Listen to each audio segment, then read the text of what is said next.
Hi guys and welcome back to my channel. In this video I'm going to make a very strange pizza. It looks like a star, well actually it's a 4-side star, and each side contains a different kind of toppings. So here we go. This is the usual dough I make, 65% hydration for 24 hours fermentation. And here I'm making the first mistake, because believe me, this kind of pizza is very hard to prepare, to make and cook. So I'm keeping part of the crust. And this is not good, because when you make a pizza like calzone, at the end of the day this pizza will look like a sort of 4 small calzones.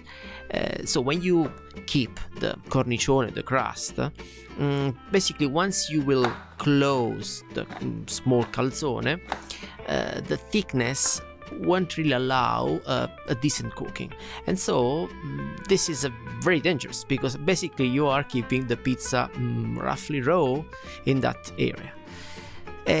So that's why you don't really need the crust. Okay, so now it's time to cut pizza. So I'm drawing 4 lines. I'm cutting pizza in 4 different areas, just to make sure that I will be able to easily enclose the pizza. Here we go. I'm using a standard knife.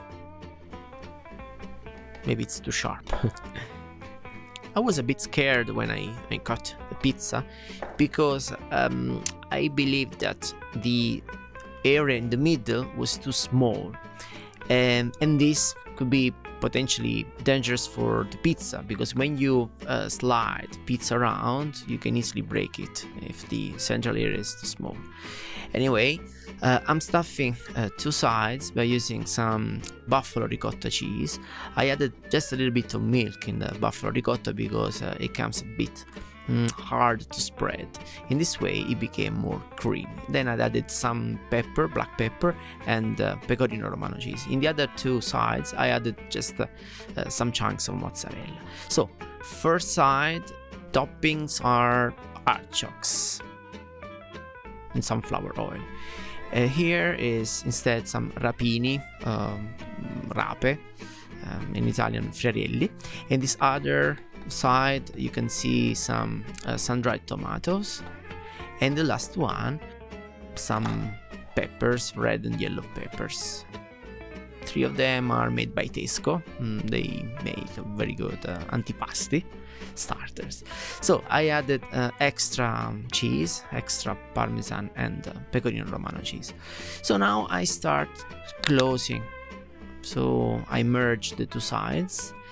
You see, I'm a bit scared here as well, because that was the first time I made pizza, and I was a bit scared to break it, to make some disaster. And at the end of the video, basically I actually did a disaster, because I didn't cook pizza very well. But well, you discover this at the very end of the video.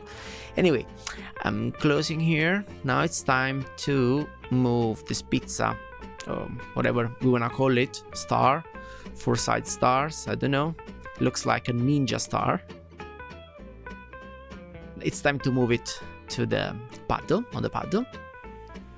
It's a bit, maybe it's not beautiful, it's very small, but I'm going to stretch it once on the paddle. Okay, I'm going to add some flour on the paddle just to facilitate the sliding, and because again I was very scared to break it, because the central area was very small. And then once it's on the paddle, I'm gonna add the extra toppings, the final toppings, so the tomato and mozzarella, because the middle of pizza has to look like a sort of margherita. So less than half spoon, because otherwise it becomes too heavy. Then mozzarella, and here maybe I added too much mozzarella, made it too heavy instead.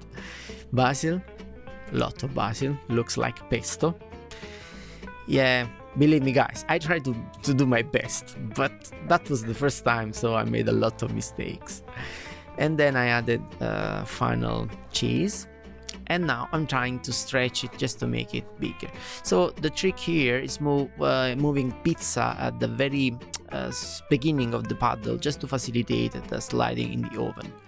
Okay, so you see the flour I put under the pizza made a bit of smoke, maybe more than a bit, and this is probably accelerating the charring on the bottom.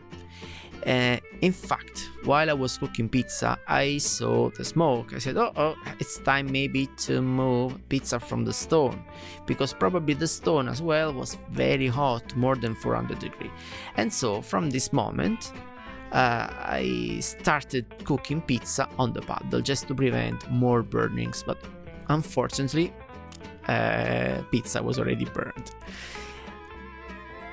You see, even rotating pizza is very hard because it's not a disc, and so it would be easier breaking it while you rotate it. Anyway, I'm going ahead. Now pizza is on paddle. Will stay on paddle until the end. As it's still cooking, pizza is blowing, and this isn't a good sign. I had to reduce the power of the flame because pizza was dramatically burning, and unfortunately there was nothing I could do to prevent more burning, and unfortunately pizza was almost gone.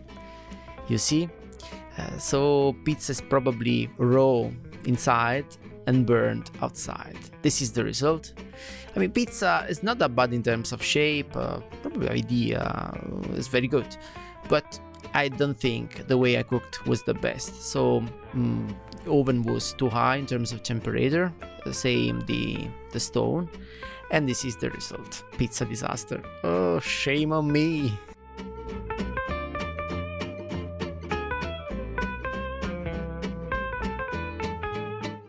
Thumbs up if you like this video, otherwise leave a comment, and why not suggest ideas for the next videos. Subscribe my channel and click the bell to receive the notifications every time I publish a new video. Remember, there's the art of pizza making, which is my pizza class on Udemy. It's available, few bucks, and believe me, it's worth it every single cent. It's time to say goodbye. See you next time. Bye. Hey, where are you going? I was just joking.